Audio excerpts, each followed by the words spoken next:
खूबसूरत सुबह पहलगाम के बैसारन मेडोज में जब लोग भगवान की बनाए इस प्रकृति का आनंद ले रहे थे, तभी उन्हें अचानक कुछ गोली चलने की आवाज आई। 28 लोगों की जान चली गई और देखते ही देखते एक शांत जगह शमशान में बदल गया। नमस्कार दोस्तों, मेरा नाम है आदित्य निषाद। आज हम बात करेंगे 22 अप्रैल 2025 को जम्मू कश्मीर के पहलगाम में हुए अचानक आतंकी हमले की। इस हमले में 28 लोगों की जान चली गई और कुछ लोग घायल हुए। पहलगाम एक मशहूर टूरिस्ट प्लेस जहां हर साल हजारों यात्री आते हैं और कुछ फॉरेनर्स भी।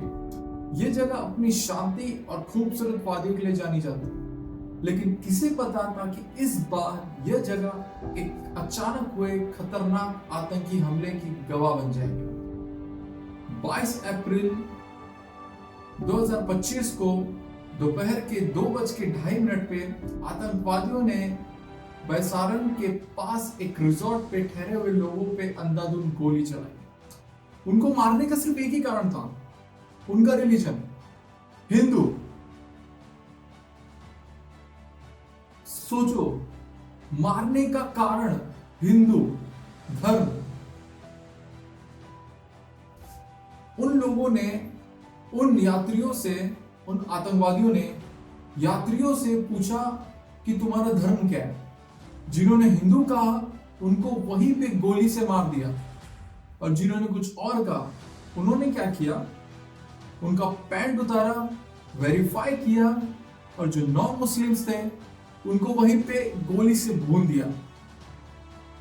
मतलब कितना ज्यादा ये चीज बढ़ चुका है। सीधा धर्म को टारगेट किया जा रहा है, सीधा धर्म को। इस आतंकी हमले में 2 फॉरेनर्स की भी जान चली गई। एक महिला ने कहा कि मेरे पति को क्यों मार दिया मेरे पति को। वो आतंकी ने क्या कहा पता है? जाके मोदी से कह देना तेरा बाप है Modi.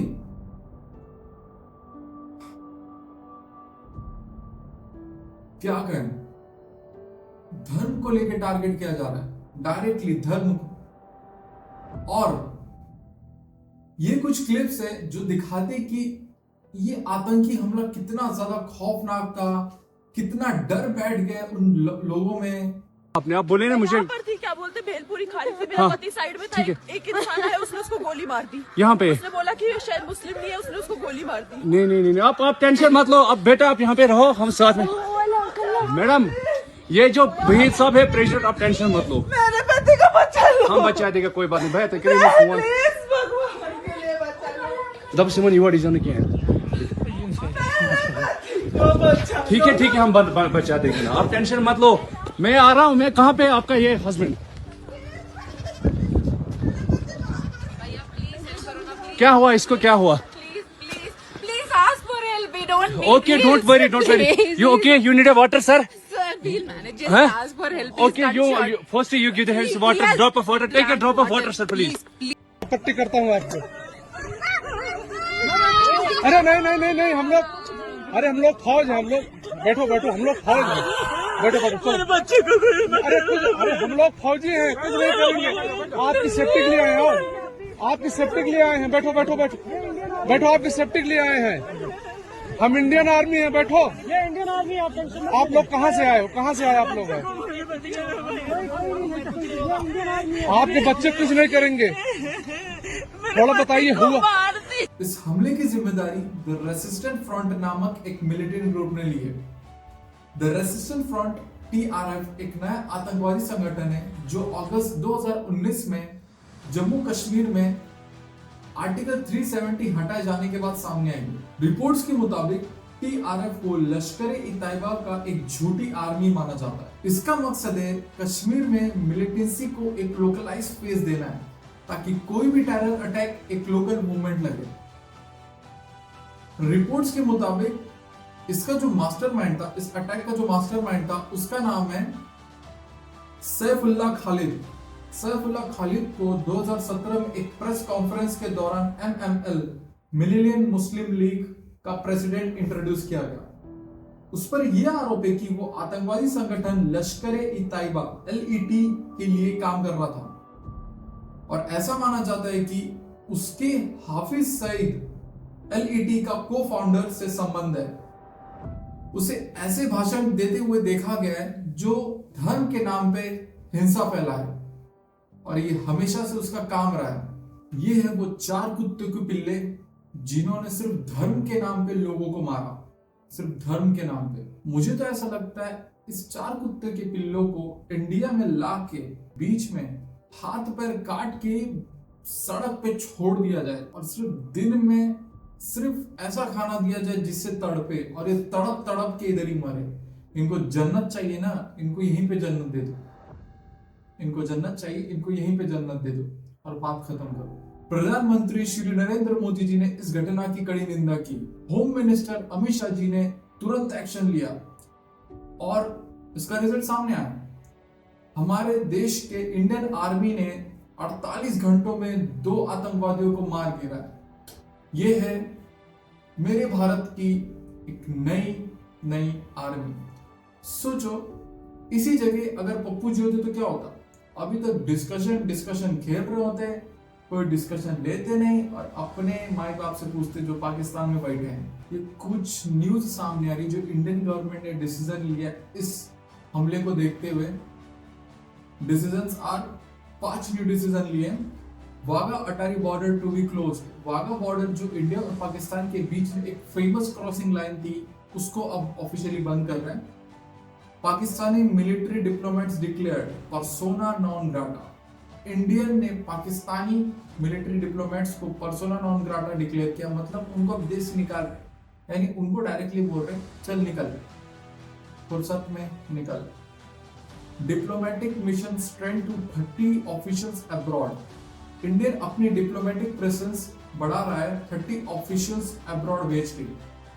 SAARC visas for Pakistan cancel. SAARC visas जो पाकिस्तान के लिए थे अब वो कैंसिल कर दिए गए। India suspends Indus water treaty with Pakistan. India ने इंडस वाटर टेरिटरी सस्पेंड कर दिया है जो दोनों कंट्रीज के बीच में पानी की डिस्ट्रीब्यूशन का एग्रीमेंट था। इसका मतलब पाकिस्तान 80% एग्रीकल्चर इंडस वाटर पे डिपेंड करता था, पानी से। इसका मतलब ये है कि पहले पाकिस्तान भूखमरी, समझ रहे हो, गेहूं, चावल, आटा, पेट्रोल। अब जो सबसे बड़ी चीज थी जिसपे वो जी रहे थे, पानी, अब वो भी ऑफिशियली बंद हो रहा है। हो ही जाए, समझ रहे हो, हो ही जाए। इसका ये मतलब है कि डायरेक्टली वो अपनी कब्र खुद से खोद रहे और उसमें खुद से ही गिरने वाले। ये लकड़ी क्यों पड़ी है झाड़ में, आजा घुस जा मेरी, यही वाला कहावत हो रहा है उनके साथ।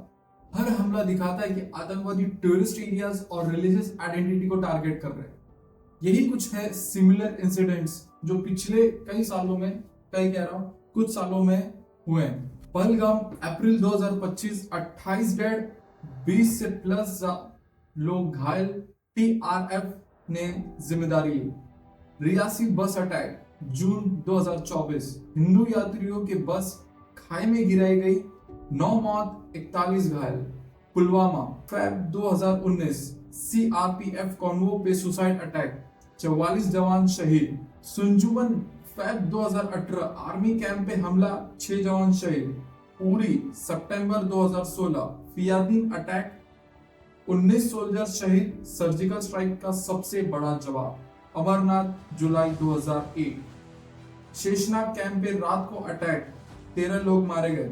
हर अटैक का पैटर्न यही बताता है, हिंदू या भारतीय आइडेंटिटी को टारगेट बनाना।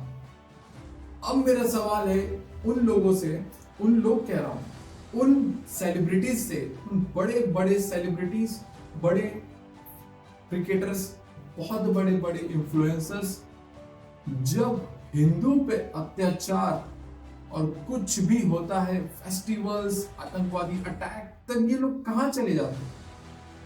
तब कुछ ना स्टोरीज, ना सिंपैथीज गेन करना, ना कुछ नहीं रहता। और जब नॉन हिंदू पे बात आ जाती है तब ये ऐसे उठते, ऐसे कि एकदम इनके ऊपर प्रेशर आ गया भाई कि अगर ये कुछ करेंगे नहीं, पोस्ट नहीं करेंगे, 3-4 लाइनें नहीं बोलेंगे तो पता नहीं क्या इस धरती पे हो जाएगा। ऐसा क्यों ऐसा हो रहा है? और सबसे बड़ी चीज, हम आम आदमी, इस देश के आम आदमी इस बेसिस पे लड़ रहे हैं कि इस स्टेट के अंदर वो स्टेट का भाषा नहीं बोला जा रहा है। समझ रहे हैं आप? बोर्ड पे हिंदी लिखा है, उसको तोड़ के कोई और लैंग्वेज करना, इंग्लिश लिखा है, उसको तोड़ के कोई और लैंग्वेज करना, जबकि हमें इस चीज पे फोकस देना चाहिए कि इसका फ्यूचर क्या होगा, यूथ किस डायरेक्शन में जाएगी, हम कैसे एक चीज को आगे बढ़ाए, टेक्नोलॉजी को कैसे उसको यूज करें, कैसे नॉर्मल लाइफ में अडॉप्ट करें, हर चीजों को, फीचर्स को, नए चीजों को कैसे सीखें, क्या करें, इन चीजों पे बात करनी चाहिए। तो आजकल इस चीज पे लेके चर्चा हो रहा है, इस चीज पे लड़ाई झगड़ा हो रहा है कि किस स्टेट में उस स्टेट का लैंग्वेज क्यों नहीं बोला जा रहा है। ये इस स्टेट पे इस चीजों पे झगड़ा हो रहा है, जबकि देश एक है, भारत, उसका एक लैंग्वेज हिंदू। फिर आप क्यों उन चीजों पे लड़ रहे हो? हमें और भी चीज है जिसपे हम ध्यान दे सकते हैं। तो कृपया करके अपने में ना लड़े झगड़े, क्योंकि और लोग चाहते हैं कि आप अपने में ही लड़ो झगड़ो और खुद को खत्म कर दो। आए दिन ऐसे केसेस देखे जा रहे जिसमें मैं क्या बोल रहा हूं, सामने वाला अगर कोई और स्टेट का है, अगर कोई और लैंग्वेज बोल रहा है तो उस पर मार झगड़े हो जा रहे हैं, एक को मार दिया जा रहा है। जान, मतलब आजकल जान लेना एक इतना इजी हो गया जैसे कि कोई चॉकलेट का रैपर निकाल के फेंक देना, मार देना किसी को भी। मेरी आपसे ये प्रार्थना है, ये विनती है कि और भी चीजें उस पर ध्यान दिया जाए और अपने परिवार को सुरक्षा करें, अपने परिवार को अच्छी चीजें सिखाएं और कैसे इन लोगों से लड़ना है, कैसे क्या करना है। अपने धर्म में हर चीज दिया गया है, उसको अपने जीवन में लाएं और स्वीकार करें, अडॉप्ट करें। कहते हैं ना कि उनमें से हर कोई आतंकवादी नहीं होता। सैयद आदिल हुसैन एक घुड़सवारी जो उन लोगों को बचा रहे थे इन टेररिस्ट से, आतंकवादियों से, उनके गन छीनने की कोशिश कर रहे थे, उन्हें गन से हटा रहे थे, उनसे सारी चीजें छीन रहे थे। और उस वक्त इन्होंने ये साबित किया कि इंसानियत अभी भी जिंदा है और इंसानियत का कोई धर्म नहीं होता। एक दूसरी तरफ है जो इसी देश में रह के थैंक्स बोल रहे हैं। ऐसे लोगों को तो मन करता है कि तुरंत ना फांसी, तुरंत। ये ट्वीट देखिए उसका क्या है, thanks to Pakistan, thank you जो लश्करे ये है, मैं ब्लेस यू ऑलवेज, आमीन आमीन। We will be more happy if RSS, BJP, Bajrang Dal and all medias are targeted. may Allah bless you, उन्हें कह रहे। इन लोगों के लिए कोई शब्द नहीं, इसी देश में रह के इसी देश का खाना, इसी देश का सब कुछ करना, और आज ये देखना पड़ रहा है। इस वीडियो में इतना ही, और उन लोगों की आत्मा को भगवान शांति दे, भगवान उनकी आत्मा को शांति दे जो इस अटैक में गुजरे, उन परिवार को शांति दे। आज के लिए बस इतना ही। जय हिंद, जय भारत।